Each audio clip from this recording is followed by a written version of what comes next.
You're watching the award-winning GHS-TV, a nationally recognized student television station.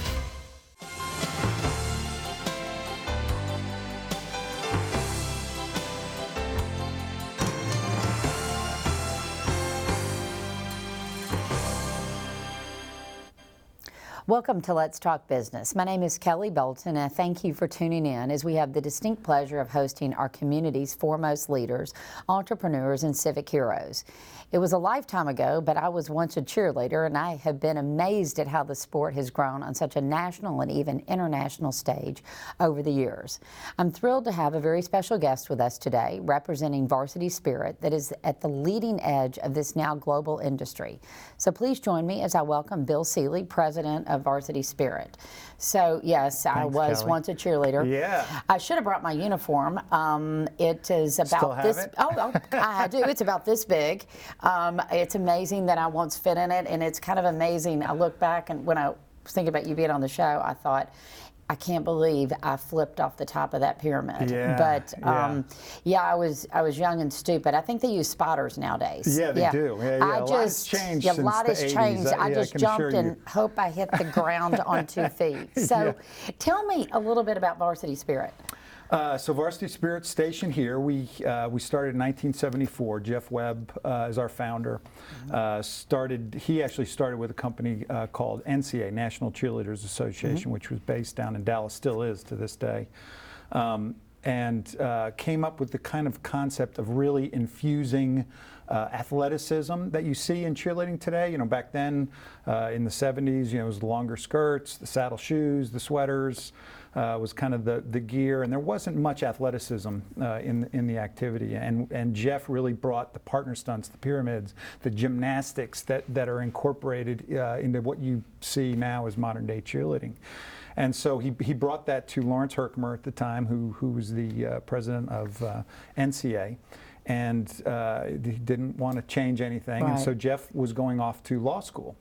And a bunch of his friends and family said, hey, you need to pursue this. We want you to start your own company. And so 19 of the NCA staff that he'd worked with at various camps talked him into doing this. He raised some money and started Varsity Spirit in 1974. It was actually started as Universal Cheerleaders Association. Had the first camps down the street at Ole Miss, and we had just north of 4,000 kids the first year. See, that's amazing. That just shows there was a huge appetite for it. Yeah, and so it grew exponentially. So we came up with all the athleticism, transformed the uniforms. Obviously, you couldn't do the things that we do now in saddle shoes. So you have all the athletic gear that goes along with cheerleading that was transformed. And we created the first competitions, placed them on television. So the first national championship was in the early 80s. We invited teams to come to it. It was at SeaWorld down in Orlando. It was out at the water ski park and on a 40 by 40 stage. If you stepped out of bounds, you knew you were out of bounds. Right, exactly. And so then we shifted. Our producer at the time, George Gallup, left to go to this small startup company in Bristol, Connecticut, called ESPN. And so it was only in 4 million homes at the time. And he said, this is the wave of the future, and Jeff followed him, and we put the cheerleading championships that are on ESPN today on. And as that footprint, ESPN's footprint began to grow, that style of cheerleading began to grow with the athleticism and whatnot, and it really kind of exploded it across the country to the point where cheerleading grew outside of the walls of the schools and started going into gymnastic centers, and so it created a whole new market. Called All-Star or Club Cheerleading, which is outside of the schools, and all they do is compete. They're not necessarily cheering for a football team or a basketball. They're not cheering for anything. They're competing in the art form of cheerleading. And so it's really kind of its own sport, its own discipline within cheer. And then you have school cheerleading, which still has the leadership, that community responsibility, that connecting the student body to games and creating that environment in the schools that we call school spirit. So yeah, there's two different disciplines, and so as the company has grown over the last 45 years, we've gotten involved in dance as well. So cheerleading, dance, in uniforms, summer camps. We train over 350,000. We have 4,000 first year. Now we train over 350,000 young people every summer. Yeah, we have a great relationship with the National Federation of High School State Associations, where we have a leadership component as part of our training and our curriculum to really try to engage the young people and train them in how they can activate kind of those leadership techniques inside their schools that help drive engagement for their student body. And it's a co-credential that they get with the National Federation. And then we sell all the uniforms and accessories around cheerleading, and then obviously the national championships that we host on ESPN. So it's really, it's training, it's uniforms, it's cheer in high school, it's competitive cheering. And so obviously if you hear the name varsity, you're thinking cheer. So it's obviously a lot more encompassing in that. Mm-hmm. And you know, back in the days when I cheered, gosh, it was in the early 80s, and we were at some of the first competitions. Yeah. And it's kind of interesting, and I think back because we were just kind of, at my age, we were at that cusp of when it was changing. Yeah. And you know, I was one of the few that could do a back handspring. Mm-hmm. You know, now, I mean, that's just a given. I mean, you've got to be able to do that in your sleep and then some. Yeah. But I mean, that was something they were really looking for. Wow, you can do this. You're a gymnast, so this is going to make it great. So it's interesting. But then the culture of cheer, just like any other athlete, how does that kind of relate to life? I mean, how are you taking that and making better human beings? Yeah, that's a great question. It's one of the things, you know, I played 5 sports in high school, played college baseball. Cheerleading is just, it's unique. It has all those same life lessons that you have in other sports: hard work, discipline, dedication, working together as a team. But then there's this other element to cheerleading that's not in the other sports that I participated in. So cheerleading has this whole other area of ambassadorship and leadership that's not to the level it's in cheer. For example, is the connectivity within the school and getting your student groups connected, and really the cheerleaders are responsible for that. Cheerleaders are sent out into the community. When I played college baseball, and not one time was I ever called to go represent the university out in the community. I transferred, and then I got talked into cheerleading. I went out for the cheerleading team, and once a week we were out in the community, and so we had to interact with business leaders, powerful alumni. We had a big opening of a coliseum at the university that I attended, and we went and represented the school at the president's house, and we were networking with alumni and donors, and there's just these situations that you're in. You're put in front of your peers, and you're asked, you know, if something bad happens on the field that the crowd doesn't like, and they start booing, and you get maybe some poor sportsmanship. You know, your job as a cheerleader is to redirect that energy into something more positive, to get, you know, the crowd behind your team and not against the other team. And so those leadership techniques, I think, are things, the athletic skills, those, as we talked about earlier, those all dissipate. As soon as you leave, those are gone. The lessons you learn from the hard work, perseverance, dedication, pursuit of excellence, continual improvement, those are the things that you take along the journey with you as you age and move on to different ventures in your life. And then the leadership aspects, and I had the opportunity on the co-ed team, so working with females, there's not another sport that's co-ed like that. And so learning how to interact with a female teammate is different, you know, and so that's one of those advantages that you have, and vice versa for the females, having to interact with males. And so that's one of the things, the interesting dynamics that you learn as you're a cheerleader that you can take and immediately plug and play at the next level. Well, that's great. We're going to pause for a short commercial break, but when we come back, we're going to continue this discussion, so please stick around. Thanks.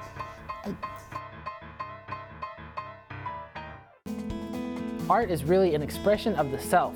If you look at a piece of art, you can see the artist within it. All just really depends on what I feel like doing at the time. I generally have different ideas every day. I really get excited when my students come up to me with unique ideas that I've not heard of. You can't let everybody tell you who you are or what your art is or how to be what you want to be. I really let the students go according to how they're progressing, and I try to give them as much as they're able to handle. Well, I like drawing a lot, and I like painting, and I like being able to improve my skill and show people my art. I try to get them to think creatively. I think that's one of the few things that we as teachers really need to try to push with our students. I can't sing. I can't act either, but I can do art, so that's why I chose art. For more information about the Kappa program, visit ghskappa.com or call 755-7775.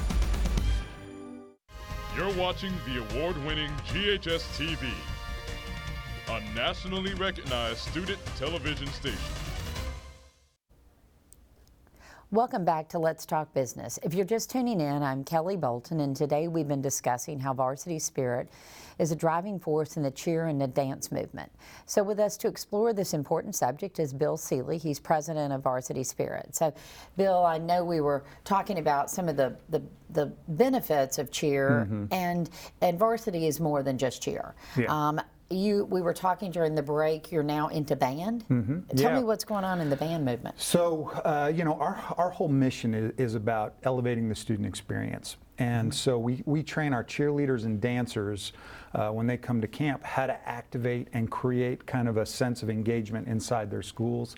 And so there was a missing component to that. And when you think about game day, you got your dancers on the sideline, you got your cheerleaders on the sideline. Huge portion of that is your band, and they work together. When game day works, you know, ideally, they're all three of those are working together in an effort to really help drive kind of the home field advantage. Right. And so we felt like that was a missing piece for us. And so we this past year decided we wanted to really get into band, try to do what we've been able to do in the cheer and dance space, in the band space. So we entered the market in the apparel side of the business. So we acquired a company, DSI, which is the leading accessory company.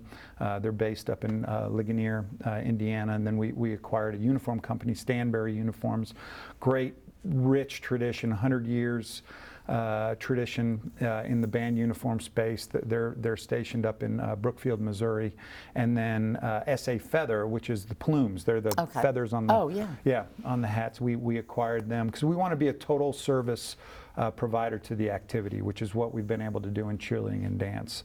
You know, administrators, coaches that are working inside the schools, they don't have, you know, all the time in the world, and so we want to try to make it as easy as possible for them to do business. And so we've kind of have a full offering like we do on cheerleading and dance now in the band space, and we're working with some other groups to really build out the training and education component.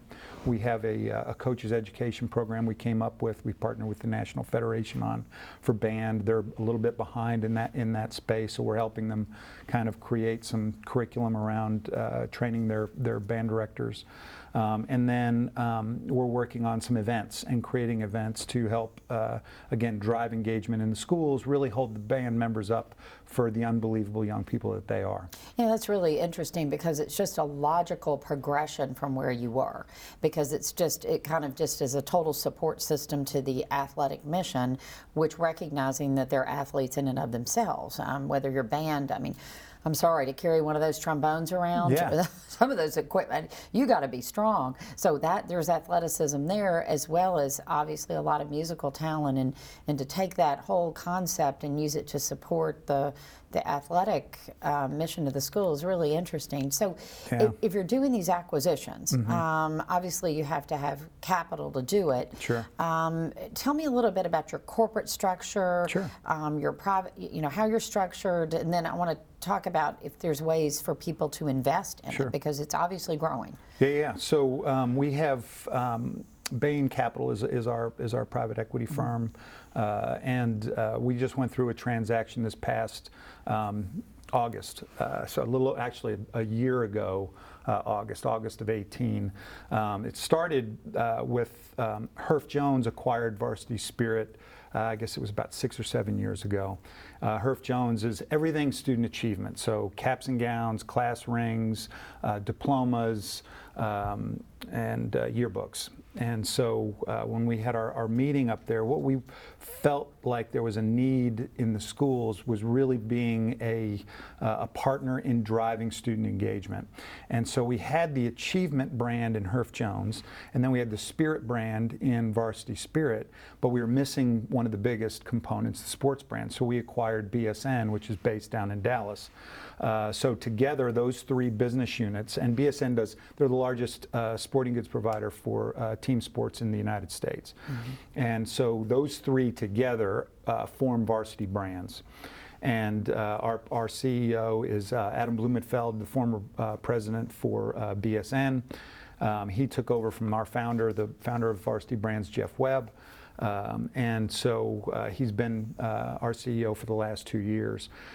So together, collectively, what we try to do is go to the schools and really partner in a meaningful way and create programming around driving student engagement. And as a result of driving the student engagement, our products and services are in higher demand. So Varsity Brands is kind of your parent company, and then there's Varsity Spirits and... Correct. Okay. Yep. And then you're headquartered here. Yes. And where are the other Herff headquarters? Jones is in Indianapolis, and then BSN is down in Dallas, and then Varsity Brands headquarters is also down in Dallas. BSN is the largest pillar in the 3 divisions, and then Varsity Spirit, and then Herff Jones is the smallest, and they're up in Indianapolis. Interesting. Yeah. Well, it is growing tremendously. Yeah. Is there a way for an investor to invest in this, or is it not currently? owned? It's privately held right now. There may be some opportunities in the future to invest. Whether we go public and the exit strategy for Bain is not certain yet, but we could be a possibility of going public in the near future. Well, you're growing rapidly, that's for sure. And what about employment opportunities? Yeah. I mean, you're a huge employer here in Memphis, and I think, probably in people's head, they think of the old varsity and, cheer and, cheer camps, and I'm not athletic. I don't know anything about cheer, so there's no sense in calling and interviewing with you guys. Yeah. And we've got about a minute left before we've got to take a break, but I wanted to kind of check with you and see if you had any ideas on that. Sure, we have all kinds of positions, whether you cheer or not. We try to promote and bring our staff, summer instructors in who are majoring in accounting and finance and marketing, et cetera, but we have sales jobs, we have marketing jobs, we have accounting jobs, finance jobs, work in our distribution center.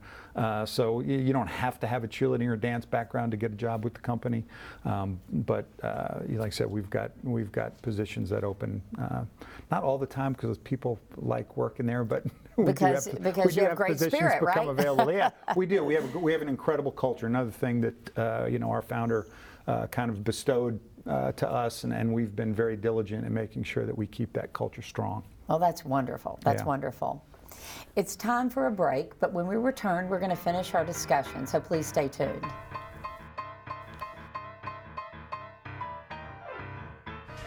GHS-TV started in 1982, and it was just a couple of cameras, a couple of on-air personality, and it's really grown into what you see today. It's a multi-million-dollar studio with top-of-the-line technology. Being able to operate, all of the machinery in the control room, being able to use all of our software and hardware that we have around the studio is a great skill because this is top-of-the-line equipment. I feel like this class has brightened my horizon. It's something that I never thought I would be doing, especially as a student. GHS-TV is probably one of the most hands-on experiences a student will ever get in their lifetime. Welcome back to Crosstalk. Nothing really has just the vibe that we have here. Especially after you finished, you get a real rush of, wow, I just did that. By the time a student graduates from Germantown High School, they will know pretty much every position there is, from producing to directing to on-air work. You learn time management, you learn organization, you learn how to work with people, how to better communicate with people. We put a lot on them, and they have to be able to have the responsibility and the knowledge to get everything that we ask them. I had very little experience, so in the past 3 years, the skills that I've learned have absolutely exponentially grown. The class has actually helped me figure out that I want to go to college for journalism. When a student graduates, they are the best possible version of themselves that they can be. Thanks for tuning in. We'll see you tomorrow. For more information about the Kappa program, visit ghskappa.com or call 755-7775. You're watching the award-winning GHS-TV, a nationally recognized student television station. Thank you for joining us on Let's Talk Business. I'm Kelly Bolton, and today we've been addressing how Varsity Spirit has partnered with athletes and parents to bring cheer and dance programs to the front stage. So thank you for joining us again, Bill. We're going to continue our discussion. Yeah. You know, we were talking about job opportunities at Varsity, and during the break, you told me a startling number. You have 5,000 instructors in the summer, in addition to your 2,000 full-time employees. Yeah, so we have part-time staff. We'll have over 5,000 locations that we do summer camps at in the summer in the United States and around the world. And so our seasonal staff, our summer staff, come from all the best college programs around the country. We bring them in. We have 6 different training sessions where we train them on the curriculum that we're teaching that summer, exactly how the schedule's supposed to go, and then they get deployed at the camps and all over the country and travel all over the United States and, like I said, around the world to train cheerleading camps. So as they start to grow and develop, we keep an eye on the ones that really have just exceptional skills and leadership skills, and we think have an opportunity to go. And usually, if we have positions that open up, we try to grab them and pull them into the corporate setting. Well, that's great. And you know, we had another show that I've done when I interviewed an HR person, the head of SHRM here in Memphis, a Society of Human Resource Management. And one thing she was telling me is that it's so critical that you get a good corporate culture, because right now to attract and retain employees is difficult. Attracting maybe not as hard. Is difficult, but to retain is very difficult. Yeah. And you commented that y'all don't have a retention problem. Yeah, not a problem for us. So everybody's they're opposite. happy. Yeah, we have. Yeah, it's a great. You know, our summer staff. So that's really where most of our people start. And so you have to think about, and I still go out and do camps. I just want to stay in touch. I want to understand what's going on in the field, what's happening. I want to get to know our staff. And so I'll do 5, 6 summer camps, and then the 6 training sessions. I'm at all of those. And so you have this connectivity with the staff, and they become, it really is, it becomes a family. And so you kind of, as they go through college, you've seen them grow up. And then that just continues. So we advertised, I think I shared this with you, the position for our receptionist opened up. And so we put it on the staff website, and all of our staff are, you know, pursuing college degrees or have had college degrees. This position didn't require one. And we had 75 applications in 15 minutes. Wow. College degrees, wanting to work for the company, just to get their foot in the door. And once they get their foot in the door, there's opportunities, and we deploy them, and they go up and into the areas that they kind of are interested in, and we train them along the way, and well, that's phenomenal. They're able to continue the journey. That's phenomenal. And one thing you said I think is really critical, and I think our business leaders could learn from what you said, is you're still doing camps. You're running the company, but you're still doing camps. Yeah. So you have your ear to the ground. You see what's going on. You're there. Yeah. And I mean, they might be able to fake it for 5 minutes when you're out there, but if you're at the camp and you're there for a while, you're getting the feel for the culture, and they're seeing that you are not so detached. And I think, you know, I witness, and then in talking to a lot of people and having the pleasure of doing the show, that's what our great corporate leaders are doing. They're not becoming too detached from the people that are on the front lines of the company. Yeah. You know, and if you had, obviously it's difficult to get in with Varsity, but if you were giving advice to young people today looking for a job, because I know you started out, like you said, you were an athlete, and then you cheered, and you have kind of worked your way here, what advice would you give someone looking to find a job, looking to get educated, and trying to find that place where they're going to find their passion? Yeah, you know, I try not to give too much advice, because I don't know if my advice is always very good. I can tell you what I did. Right. You know, I loved sports. I was passionate about sports. For me, sports is, you know, we talked about it earlier, you know, it trains you for these these opportunities in life, competition and whatnot. And so from a real early age, that was my passion, and all I did was just followed that. And I had plenty of people telling me, you can't make a living doing this, you can't make a living doing this, you can't make a living doing this, and I just had the courage not to listen to them and pursue it, and it worked out. And I don't know if it does for everybody, but you know, if you don't love what you're doing, it's so much harder to go to work. And so find something that you're passionate about. Don't worry about the money. Don't chase the dollar. Do something that you're passionate about, and then have the courage to fight the fight and get in there and do the work, and then just outwork everybody, and you'll be fine. And think about how I can do it better. How can I provide more value for somebody? And when you think about it that way, and you're willing to sacrifice and do what it takes, you'll be fine. That's great advice. You know, I'm kind of trying to dissect what you said. Find something you love.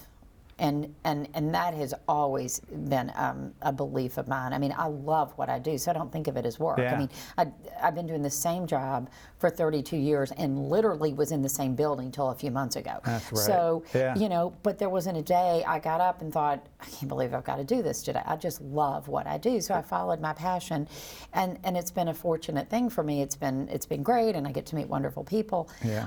The other thing you said is outwork everyone else. And it seems to me that I see a culture sometimes of people just trying to do enough, not that passion to go above and beyond. And I don't know whether that's ingrained in you at birth or that's something you can instill in someone, but in my experience, I've seen the same thing. So I think that is phenomenal advice. Yeah, you're always going to run into people who are more talented than you and had better upbringing than you, and you know, you can have all those excuses, but you control you. And so continue to learn, continue to push yourselves, and just outwork everybody else. Yeah, I love that. Well, we've got about 30 seconds left. So do you have any more words of wisdom from Bill Seelly? Oh my gosh, well that was it. That's all I had. There was nothing else. No, I applaud you. Love this. I get why you're so passionate about it, getting to work with these young people here, and it's just so much fun. Train them for the great journey that they have in front of them is what it's all about. It's so, wonderful. Well, I really do. Thank you. Once again, let's thank our guest, Bill Seelly, President of Varsity Spirit, for joining us today. For more information on our show, you can check us out on the web at GHS-TV.org, where we're streaming live 24 hours a day. You can also check us out on Facebook and Twitter. We hope you will join us again next month on Let's Talk Business.